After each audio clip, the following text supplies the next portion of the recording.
Welcome back to Old School Sports and our Out of the Park Baseball 25 series, Can We Save the Oakland A's?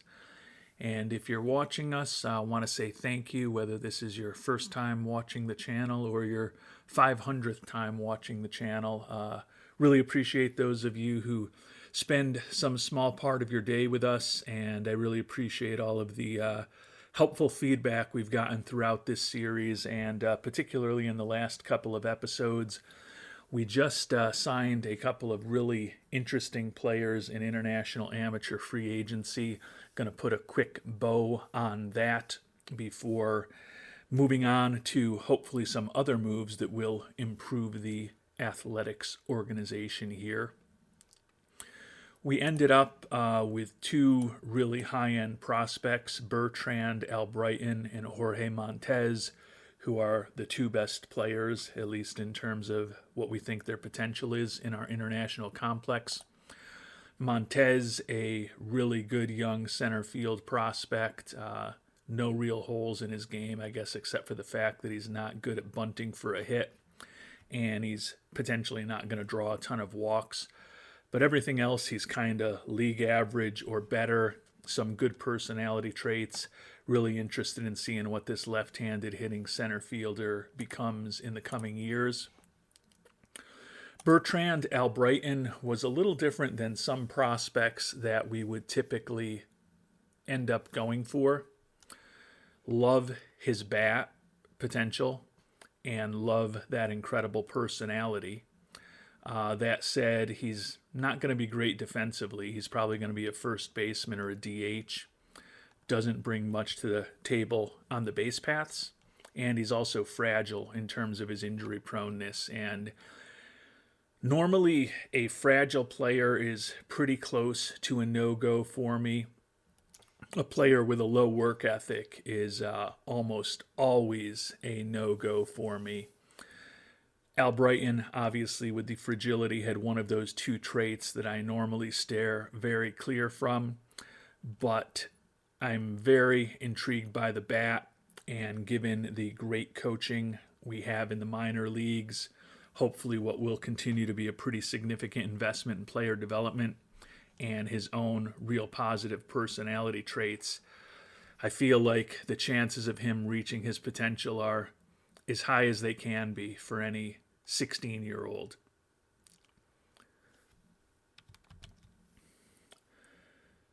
The other guy that I was very intrigued with in international amateur free agency was David Orta, who's listed as a shortstop, but as I talked about, really potentially view him as an incredible third baseman.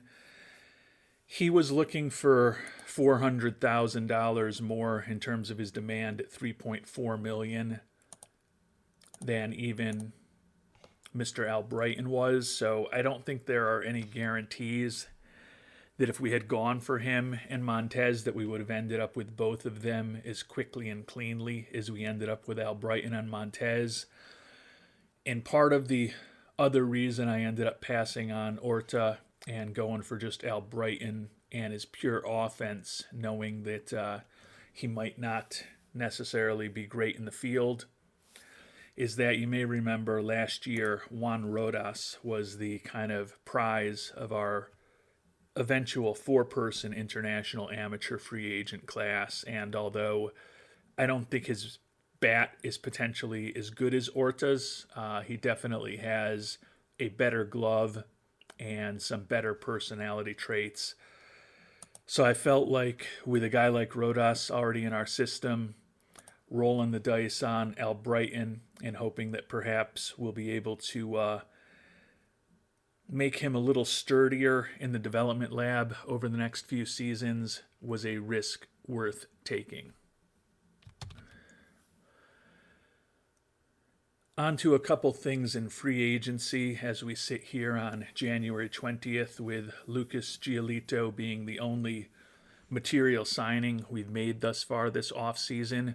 We still do have decent money available for likely one-year contracts. I would like to end up ultimately putting a decent chunk of the money that we still have available into scouting, player development, and the draft. So we're really not going to be spending anywhere near 24 million.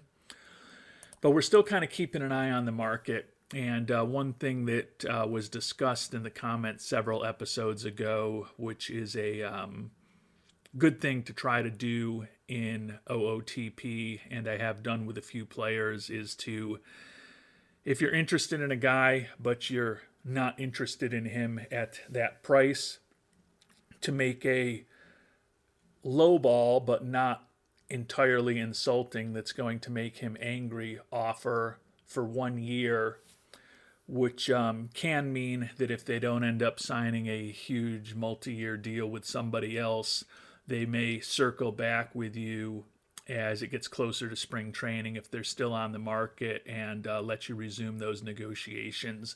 So I've done that with a couple people. Jorge Corona, I don't think realistically we're going to get him, but he's an international free agent from Cuba, 29-year-old, who certainly has a pretty interesting bat.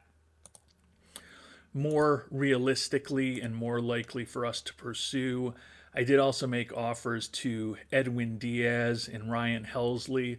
Right now, they're both looking for real big money, but would like to at least keep the conversation going. And this also follows up on another recent comment, and apologies in advance because I forget which one of our loyal viewers it came from, but the suggestion was to perhaps, since we've got money to spend this year, bring one of those high-end closers on a deal and then potentially flip them for some assets or resources as we get closer to the trade deadline, assuming that we're not in serious contention at that point. So maybe we'll hear back from one or two of these guys over the next month and a half as we get closer to the start of spring training. And who knows, they maybe end up someone that we spend some money on. Also, just wanted to mention that I do appreciate the continued thoughts on what to potentially do with Mason Miller.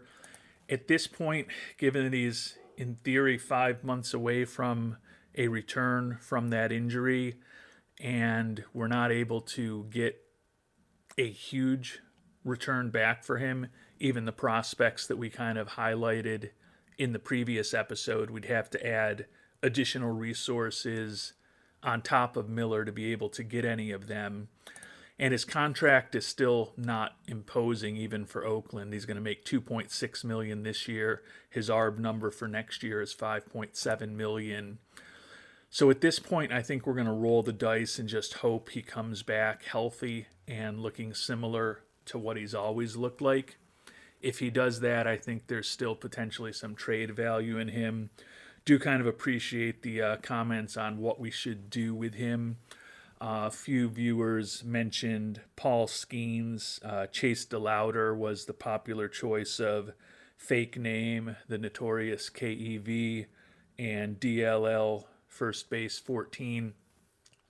I'd say that Skeens and DeLauder are probably the two guys that I'd be most interested in trading Miller for that we discussed last time around. But at this point, we're going to hope for the best and hope he comes back healthy and well. And we should be finding out this summer sometime. And the last thing to talk about and actually start doing something about is our catcher position. And I've been thinking a lot about this, and there's been a lot of comments to recent episodes about this as well. Will Banfield, who we picked up in a trade with Arizona before last season, was brutal defensively with a 43 WRC plus. Love his defense, and we have him signed to a relatively team-friendly contract, but certainly he's going to have to hit better than he did last year to be part of our future. Does have 2 option years left, so it'd be pretty easy to stash him in the minors if we make some changes to our catcher position. Shea Langeliers hasn't been great. His home run production has fallen each of the last couple seasons. 74 WRC plus on the year. Competent defensively. Taking a look at his batting stats, he's got a 77 career WRC plus, Against righties, he's a 74, and against lefties, he's an 83. So slightly favorable splits, and you can see here with a little more gap power and a little more home run power against left-handed pitching, but not a stark difference. He's making good money for the A's this upcoming year at $2.1 million, but he's still in his arbitration years, still his 3 option years left. And he's actually a player that, as we've been shopping people this offseason and trying to pull deals together, there is some interest in. So another guy that would be not hard for us to move on from. We might get something interesting-ish in return, depending on who we packaged with Langoliers. So at this point, I'd expect that he's going to be in camp with us, but the starting job and, quite honestly, even a spot on the 26-man roster are not certain for Langoliers at this point. And that's because, as I've been thinking about, and many of you have suggested in the comments, we've got some options on the free agent market that are pretty reasonably priced, as you can see. Some of whom have personalities that would be helpful to our team. And with a couple lefties out there, as well as a switch hitter and some righties, there's some options to try to perhaps construct a platoon that may or may not ultimately involve Langoliers and Banfield that should give us more offensive production than we've typically been getting from the catcher position. And given that, as I noted, Giolito is really the only free agent signing we've made this offseason, and our offense is still pretty brutal, any little step in the right direction can help us. Reese McGuire's been a guy that I've kind of been honing in on in recent times. Brings that captain personality, very good defensively. Over the course of his career, just a 78 WRC plus, but he's got some pretty significant splits. He's brutal against left-handed pitching with a 52 WRC plus. But against righties, he's put up an 85. Not a great number, but better than what we've been getting. Would give us a captain, and also does bring that really good defense. And Lore Pore, Horticulture Vulture, John Hunter, Fake Name, Wymie943, Paul West, all kind of have talked about McGuire, and in some cases potential platoons. Jeansy is also mentioned bringing in some of these catchers, and I think that's what we're going to do. We are going to make an offer to McGuire, and we're also going to make an offer to Tyler Stevenson. Not as good defensively as several of these catchers on the free agent market, and honestly not as good defensively as either of the guys we currently have on our 26-man. But a pretty interesting bat against left-handed pitching. And over the course of his career, against righties, Stevenson's put up a 97 WRC plus. But against lefties, he's put up a 111 WRC plus. So he would actually potentially be a pretty interesting player to have in the lineup against left-handed pitching. And if we pair him with potentially somebody like Reese McGuire, or maybe end up somehow running with 3 catchers and keeping a Langoliers or a Banfield on the roster as well, we'd have the option to substitute for Stevenson with a better defensive player on a pretty regular basis. I don't think either of these guys, McGuire's looking for $1.7 million, Stevenson looking for $1.8 million, is going to cost us a ton of money, obviously. So if we end up with all 4 of those guys fighting for 2 spots, and I have to trade away one, have to stash one in AAA, or even if I just have to suck it up and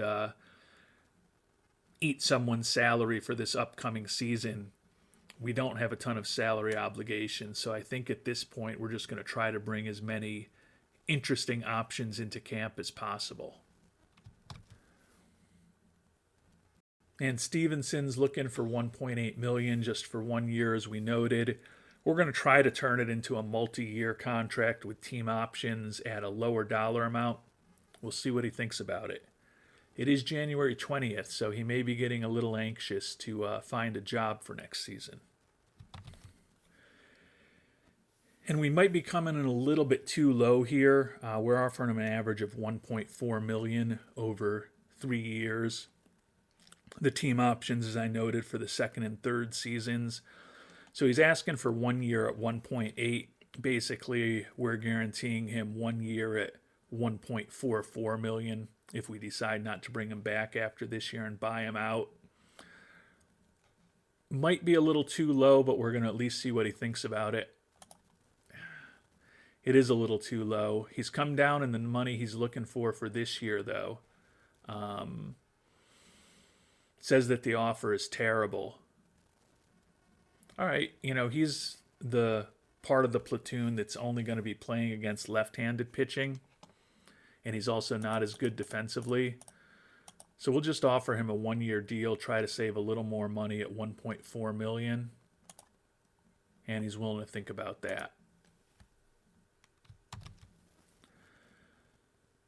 And McGuire, as we noted, is the left-handed hitter who would be playing more often against right-handed pitching.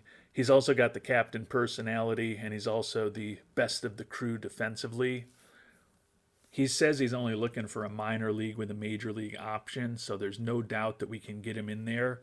But I still think we're going to offer him an initial offer similar to what we did with Stevenson. Let's see what he's got to say. And we're going to offer McGuire the exact same offer that we initially made to Stevenson. 3 years, 1.4 million average, team options the last 2 seasons. McGuire was looking for 100,000 less, and he also wasn't even looking for a guaranteed major league deal. So I think he should be somewhat more likely to take this offer. And he's willing to think about it. So we've got offers now out to both Stevenson and McGuire. And as I noted, we've kind of teased the international free agent first baseman as well as a couple of closers. And maybe we'll be hearing something back from some of those players in the coming weeks as well. And I did realize that I've made a minor mistake in all of the excitement over the preparations for international amateur free agency and just kind of moving through the offseason. We had Daryl Hernandez on a shorter program, which I missed the email when that was concluded back in late December. The good news is that he got an outstanding result in terms of improving his defense at second base. So that's really positive. The bad news is we've been sitting around for over a month now with that spot in our development lab open. So we missed a chance to do a potentially third short program with him this offseason, and we're only going to be able to do 2 with him. We did just assign him to base running fundamentals for the next 4 to 5 weeks. All of the other programs that we were doing were the long ones. You can see we're on track with Soderstrom for improved plate discipline. Cameron Cawley is excelling with contact. Noah Franco, the young outfield prospect, is excelling with generating more bat speed, which would be really nice to potentially get a little more power out of him potentially. And Duncan Marston is on track improving his control. Not all positive though. Jai Watterson, Cruz Schoolcraft, and Lawrence Butler are all frustrated with their progress, and those 7 players are all 5 to 6 weeks out from hopefully some positive results. And we still have not heard anything from Mr. Stevenson or Mr. McGuire as far as those offers we made to the catchers. And of course, as soon as I say that, both McGuire and Stevenson have come back and said that they like our offers, but they're still looking at some others right now. Ryan Helsley, one of the closers that we mentioned, has signed a contract with the Giants. 1 year deal, only 14 million, so he definitely came down in the number of years he was looking for. 14 is still a lot more than we had offered him on a 1 year deal, but still waiting to hear from Diaz, who is one of the top guys out there. It looks like the first baseman, the amateur free agent, has also signed with somebody. Actually, he's not an amateur free agent. He's an international free agent. I must have missed that. Been doing a lot of scouting, trying to get to know our roster and our organization as well as we previously did before we hired the new scout. So that's resulted in a ton of emails coming into my inbox, and I haven't likely been keeping up with them as well as I should, unfortunately. And good news, Stevenson and McGuire both signed. The fans are happy to have Stevenson on board. The players are appreciate to have McGuire in the clubhouse. I think it's hard to imagine that McGuire is not going to be on the team. Stevenson, I think, is still likely in a battle with Langoliers to most likely be the starter against left-handed pitching. Banfield could certainly insert himself into that equation somehow. And as I said, it's not inconceivable that we could try to go with 3 catchers, although we do have the benefit with this team of the guy that we envision being our first baseman, Tyler Soderstrom, being able to catch for us very poorly, or not poorly, but below averagey in a pinch. So the fact that we would keep Soderstrom plus 3 other catchers is probably unlikely, but you never know. We're probably going to need to do some interesting things with this Oakland roster to maximize our chances of winning, and maybe having 4 guys who could play catcher on the team is one of those wacky things we'll end up doing. And unfortunately, even with the signing of Stevenson that the fans were excited about, our fan interest just took a massive hit.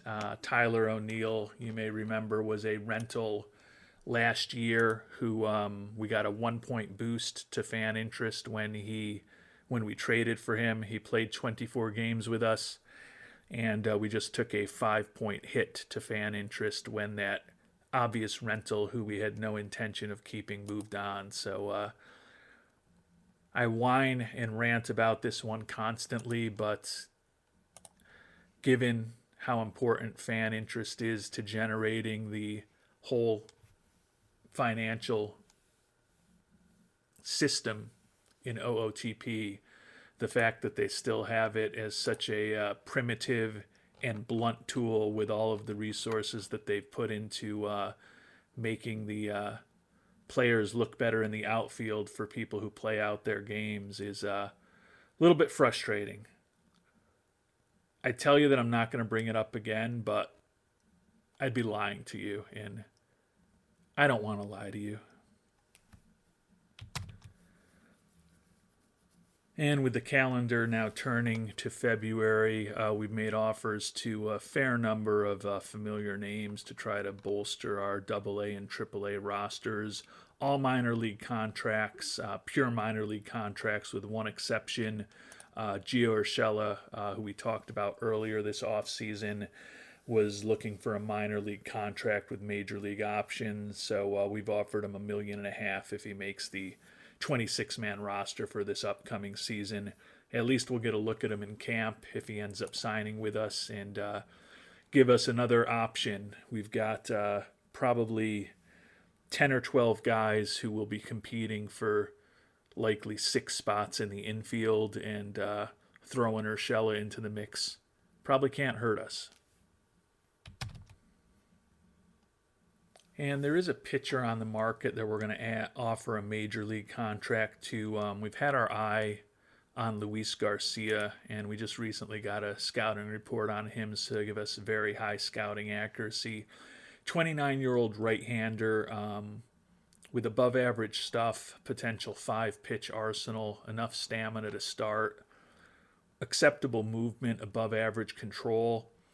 He has been with the Astros organization, been a regular starter for them at times, been slightly above league average over the course of his career. If you look at his ERA plus and his FIP minus, 29 years old, only looking for $1.7 million. I don't hate bringing him on board. He's only looking for a minor league deal, guaranteed if promoted. We might try to offer him something more similar to what we offered to Mr. McGuire and see if maybe we can give ourselves some options with Garcia for the next couple of seasons. And we're actually going to try to offer him the exact same contract that we offered to Reese McGuire. He's a good, solid major league starter. If we could potentially have him for 3 years at an average of $1.4 million a year, with the option to get out of it if the contract goes wrong, I don't know why we wouldn't do that. And he really seems intent on the 1-year deal and a little more money, unfortunately.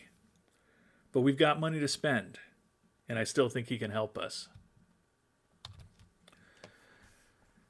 And I'd really like to bring him on board and potentially have the option to have him for more than 1 year if it works out.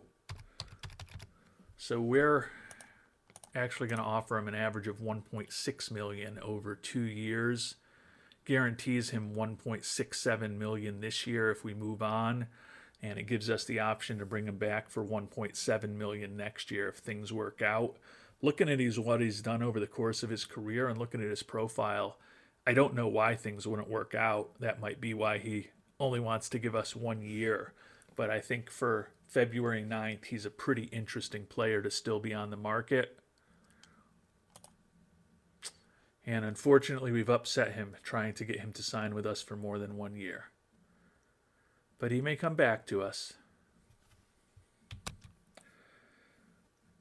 And as we close in on the start of spring training, just a few days away now, still see some interesting guys on the market. Diaz is still out there, but he's still looking for a real deal, 4 years at over $20 million a year. You can see the 1 year, $10 million offer we made to him a while back. Garcia, still impossible for us to sign. Apparently we insulted him deeply, but things can change over the next week or two if you don't have a job in spring training. And we're monitoring some other guys, Kyle Wright, Herman Marquez, maybe a reunion with Domingo Herman, Nathan Eovaldi, Zach Eflin. There's guys out there. Feel like with Schmidt, Giolito, Sears, and Allard, we kind of like 4 of our pitchers, but if we could add another starter or 2 into the mix, would happily do that. But there's enough guys that are still on the market that we're not going to get real aggressive and chase him too hard. I do admittedly like Garcia more than most of them, given his profile. So I'm a little upset that I was perhaps a little too stingy with Mr. Fisher's dollars when I was negotiating with him. Actually, it wasn't even stingy with the dollars. I ended up giving him more dollars than he was looking for. I just insulted him by trying to get him to agree to a 3-year deal and then a 2-year deal when he just wanted a 1-year major league prove-it contract. And we're going to have a large crew of 58 players in spring training this year, so should have some interesting roster decisions to make. Got a lot of interesting veterans who are on minor league contracts competing with the core members of our organization, the 37 players who are on the 40-man roster. And hopefully, most importantly, everyone will stay healthy, and we'll have some interesting decisions to make in about a month. And Daryl Hernandez completed his base running program successfully. We should be hearing from the rest of the crew shortly. One of the quirks of the game, you may remember, we had made the offer to Luis Garcia. He was impossible for us to sign to a major league contract, and still was listed it that way, but his overall demand was no longer for a major league contract. So we actually got him signed to a minor league deal. He's in our organization, and we are going to throw him right into our spring training rotation. So we're not going to have the optionality with the second year that we might have hoped for, but if we want him to be a member of our pitching staff this year, he will be. And we concluded the 7 other training programs that we were on, 4 of which were successful, 3 with no improvement. Jai Watterson trying to improve his endurance, Cruz Schoolcraft improving his control, and Lawrence Butler improving his plate discipline were not successful. But Tyler Soderstrom, who will likely be our starting first baseman this year, improved his plate discipline. Also got a successful result from Duncan Marston on improving his control. The 4th overall pick in the draft 2024, the first year. Looks like he made some improvements, certainly with his current control. I can't remember whether he was a 40 or a 45 for his potential. Still kind of the same potential, but he did make some improvement, which still is a move in the right direction. And then we had 2 outstanding programs. Noah Franco, who we were fortunate slid to us in the 2nd round this past year after we picked up Cruz Schoolcraft. He's able to have an outstanding result, generating more bat speed. And you can see that we think his power has increased by 5 or 10 points in terms of the potential, depending on when we're looking at it. And he picked up 5 points there in current ability. And then Cameron Cawley, quality of contact was improved. So that's really good to see also, because he is certainly at 23 years old, number 55 prospect in baseball, going to be in the mix for the major leagues this year. He's really progressed well since we picked him up in that trade not even a year ago at this point. Taking a look at his scouting report, his contact did improve by 5 points, and it looks like he's reached his full potential. So could have obviously been better, but could have obviously been worse too. We'll take the 4 successful programs, including 2 that were outstanding, along with the fact that in the shorter programs, Hernandez was successful improving his second base defense and also his base running fundamentals. So all in all, I'm satisfied with the results from the development lab this past season, and we're certainly going to have some interesting things to do next year, especially with the addition of the fragile youngster, Mr. Albrighton. And Diaz is still lingering on the market here, looking for 2 years at $26 million a year, so still not a number that we can attain. But we're going to continue keeping an eye on things here through these final couple weeks of the spring. And we've simmed another week. It's kind of interesting that Edwin Diaz says he likes a good game of poker, because his demands are actually going up even though he's unemployed on March 16th. Said he's looking for 2 years at almost $30 million a season. So I'm assuming he thinks he's gotten a pretty good offer from somebody else, but certainly not a number that we're going to try to hit. And Diaz was very patient, and he did end up getting his money.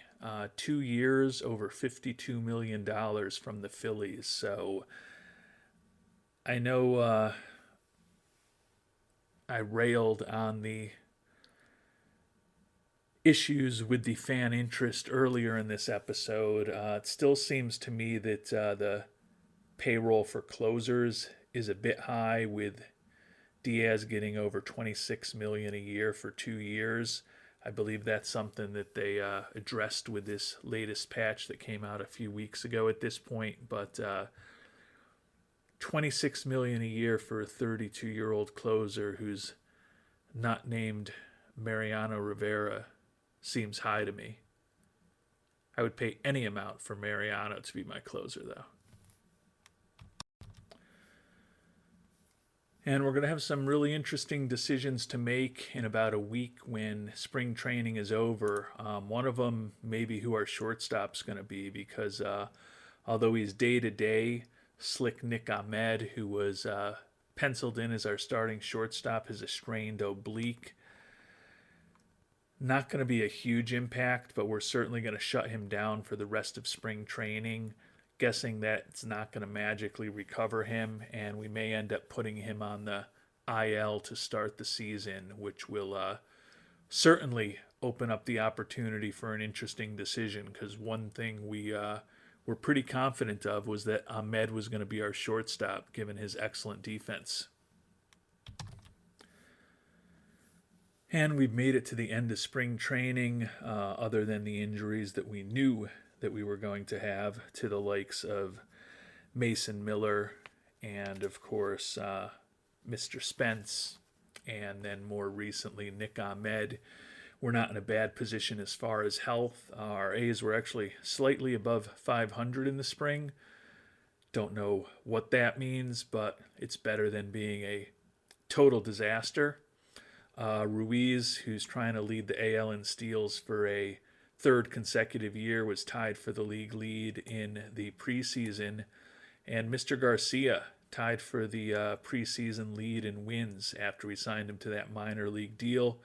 And A.J. Puck tied for second in saves, even though he was not actually working as our closer during the spring. You'll have funky stuff like that that happens with your spring training statistics. And we're down to the final cuts to get to our 26-man roster. The final cut among our pitching staff is going to be one of the Rule 5 players we picked in the draft back in December. And we are going to send Nick Enright back from whence he came to the Cleveland Guardians, and that will leave us with a 13-man pitching staff. Schmidt back to top up the rotation after being an all-star, our only all-star, and a first-time all-star in his career last year. Free agent signing Lucas Giolito is going to be our number 2 starter. Luis Garcia, who we had the saga with over the course of this episode, is going to be our 3rd starter. J.P. Sears will be back in the rotation for us.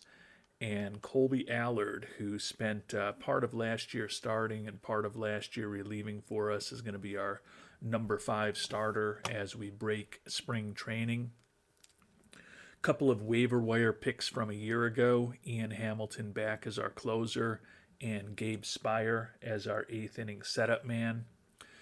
Chase Lee, who was a Rule 5 draft pick a year ago of ours, is going to be back in a setup role, joined by recent addition A.J. Puck, who we traded for this past offseason. Middle relievers, one of our Rule 5 picks, the one who stuck, Ethan Roberts, going to be in a middle relief role for us, along with Nick Frasso, who will be back in a relief role for us. He can also be an emergency starting pitcher. Clayton Beater, who spent some time with us in 2024, all of last year in AAA where he had some injury issues, will be in a long relief role for us. And the lefty Ken Waldachuk will be back as a lefty specialist for us, a role that he spent some time filling a year ago. So a pretty similar pitching staff to what we had last year. Certainly Giolito and Garcia are big additions into the rotation. Hopefully will help fill the gap that we have with the injuries to Mason Miller and Mitch Spence. Turning to our position players, and the 4 guys we're going to cut are the 4 guys who aren't in a platoon somewhere. We're turning over the catcher position entirely. We're going to send both Will Banfield and Shea Langoliers down to AAA. We may also shop those guys offline between now and the next episode. Brett Beatty, who we picked up in that trade with the Mets in November, not going to make the team either. And then Austin Gauthier, who was up with us for the last 2 seasons, picked him up in a trade with the Dodgers. He still has option years left, and he is going to be down in AAA to start this season. And don't pay a lot of attention to our lineups. We have not figured those out yet. We've just kind of slotted people into the positions that they're going to be playing in the field and whether or not they're in the lineup against lefties or righties. But other than Ruiz likely being our leadoff hitter and Santander being somewhere in the middle of the order, we haven't really spent much time going through that. But we're going to have some new guys on our 26-man roster as far as position players this year. We've talked a lot this episode about Reese McGuire and Tyler Stevenson, and they are going to be our new duo at catcher. Tyler Soderstrom is going to be our everyday first baseman, taking over for Ryan Noda. I guess he's not really our everyday first baseman. He's going to be our first baseman against right-handed pitching. And Gio Urshela, who we signed to that minor league deal with major league options, is for the time being going to be our first baseman against left-handed pitching. Daryl Hernandez is going to be our everyday second baseman. Cameron Cawley, with the fact that we put Ahmed on the IL, is going to be our everyday shortstop. And then at third base, O'Neal Cruz is going to be back in the lineup against right-handed pitching. And Tommy Edman, who we signed to a minor league contract less than 2 months ago, is going to be our third baseman against left-handed pitching. I would say that Urshela, Edman, and perhaps Cawley are the three guys whose roster spots I think would be in the most jeopardy when we do get Ahmed back from the injury. Going north with 5 outfielders, Lawrence Butler, the youngster, going to be our everyday right field. We already talked about Ruiz, our everyday center fielder. Anthony Santander is going to be our everyday DH. And that leaves one position left field, where Austin Meadows is going to play against righties and Brian Buelvas is going to play against lefties. So for a team that with the injury to Spence had no captain personalities, we will have Buelvas and Urshela for the time being captain personalities in the lineup against left-handed pitching, and Reese McGuire will be in captain personality in the lineup more often than not against right-handed pitching. So when we think about new players compared to a year ago, McGuire, Stevenson, Edman, Urshela, Cawley, and Buelvas are all new additions to our major league roster. And quite honestly, last year, Butler, Hernandez, and Soderstrom were not on the team for the entire season. So a lot of new looks in this lineup, and the hope is that it will be more effective offensively than we've seen this Oakland A's lineup be during the first 2 years of this playthrough. A lot of platooning this year, and hopefully it will pay off with some more offensive production. And with that, we're going to call it an episode. We still got a few days before the season actually begins, so we will be perusing the waiver wire. We will likely be shopping around some players, including potentially Shea Langeliers. I don't know that we're going to get a top prospect for him. Actually, I do know we're not going to get a top prospect for him, but maybe we'll be able to pull something together where we can get a little bit more salary off of our books before the season begins. Tentatively still going to be able to go in with a bit more in our scouting and player development budgets than a year ago, which is positive, given that we're still running the smallest budget and the smallest payroll in all of baseball.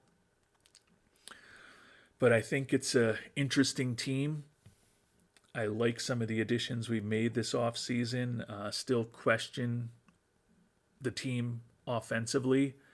I think we are in a position now where we potentially have some help coming up through the minor leagues, but it's still likely a few years away. Quick look at player development, still showing us ranking 17th, but I think that may be updated again in the coming days here, and hopefully we'll be looking a bit better then. We've got a lot of decisions to make as far as our minor league teams, which we'll be doing offline between now and the next episode, because right now we have far too many players in our minor league system, so we will be ending the dreams of some of these virtual playoff baseball players.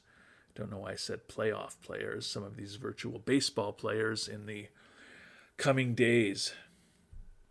But I'm looking forward to getting the season started. Appreciate all the engagement and input.